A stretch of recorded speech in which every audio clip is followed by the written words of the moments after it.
क्या middle east एक बार फिर बड़े युद्ध की ओर बढ़ रहा है? क्या अमेरिका और ईरान के बीच हुआ युद्ध विराम अब इतिहास बन चुका है? और क्या हॉर्मुज स्ट्रेट के आसपास बढ़ता तनाव पूरी दुनिया में तेल की कीमतों और वैश्विक व्यापार को प्रभावित कर सकता है? रिपोर्ट्स के अनुसार अमेरिका और ईरान दोनों ने एक दूसरे के खिलाफ बड़े सैन्य अभियानों का दावा किया है। वहीं पूर्व अमेरिकी राष्ट्रपति डोनाल्ड ट्रंप के हालिया बयानों ने इस पूरे घटनाक्रम को और अधिक चर्चा में ला दिया है। आखिर जमीन पर क्या हो रहा है, कौन क्या दावा कर रहा है और इसका दुनिया पर क्या असर पड़ सकता है? मिडिल ईस्ट एक बार फिर अंतर्राष्ट्रीय राजनीति का सबसे बड़ा केंद्र बनता दिखाई दे रहा है। हालिया रिपोर्ट्स में दावा किया गया है कि अमेरिका ने ईरान के 80 से अधिक सैन्य ठिकानों को निशाना बनाया। वहीं ईरानी मीडिया और IRGC से जुड़े दावों में कहा गया कि जवाबी कार्रवाई में अमेरिका से जुड़े कई सैन्य ठिकानों पर मिसाइल और ड्रोन हमले किए गए। हालांकि इन दावों के कई हिस्सों की स्वतंत्र पुष्टि अभी तक नहीं हो सकी है।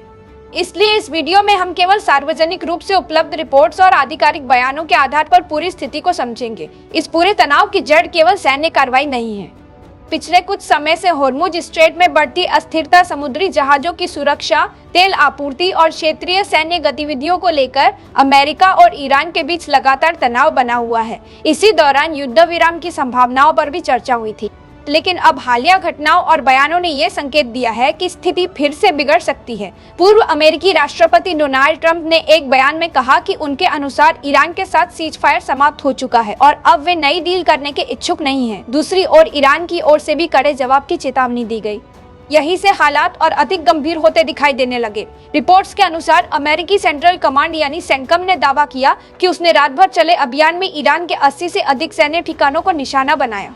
इन लक्ष्यों में कथित तौर पर air defence system, command and control network, तटीय रडार, एंटी-शिप मिसाइल सिस्टम और IRGC से जुड़ी नौसैनिक क्षमताएं शामिल थी। अमेरिका का कहना है कि यह कार्रवाई समुद्री जहाजों पर हुए कथित हमलों के जवाब में की गई।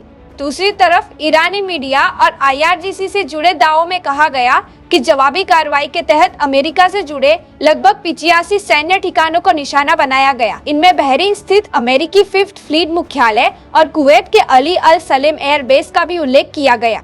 इसके अलावा ड्रोन और मिसाइल हमलों के दावे भी सामने आए। हालांकि इन दावों की स्वतंत्र पुष्टि अभी तक स्पष्ट रूप से नहीं हुई है। अब सबसे महत्वपूर्ण सवाल, अगर ये सैन्य गतिविधियां इसी तरह जारी रहती है तो इसका असर केवल अमेरिका और ईरान तक सीमित नहीं रहेगा। पहला असर होगा ऊर्जा बाजार पर।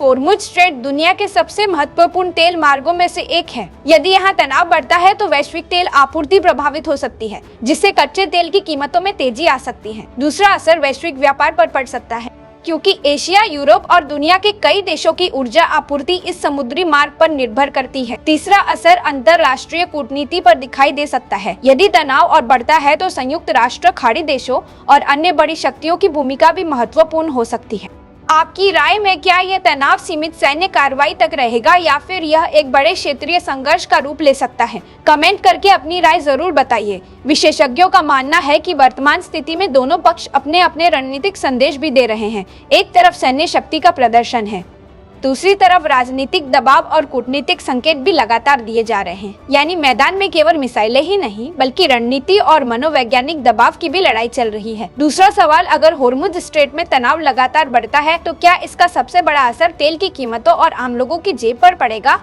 आप क्या सोचते हैं? आने वाले दिनों में 3 संभावनाओं पर सबसे ज्यादा नजर रहेगी। पहली, क्या दोनों पक्ष फिर से बातचीत की मेज पर लौटेंगे? दूसरी, क्या सैन्य कार्रवाई सीमित रहेगी या इसका दायरा और बढ़ेगा? और तीसरी, क्या वैश्विक शक्तियां इस तनाव को कम करने के लिए सक्रिय मध्यस्थता करेंगी?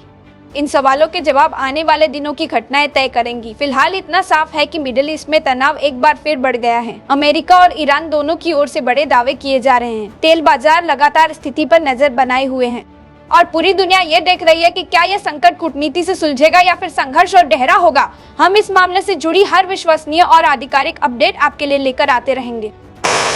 अगर आपको ये खबर पसंद आई है तो वीडियो को लाइक करें, अपनी राय कमेंट में साझा करें और ऐसी ही विश्वसनीय राष्ट्रीय और अंतर्राष्ट्रीय खबरों के लिए हमारे चैनल को सब्सक्राइब करना न भूलें।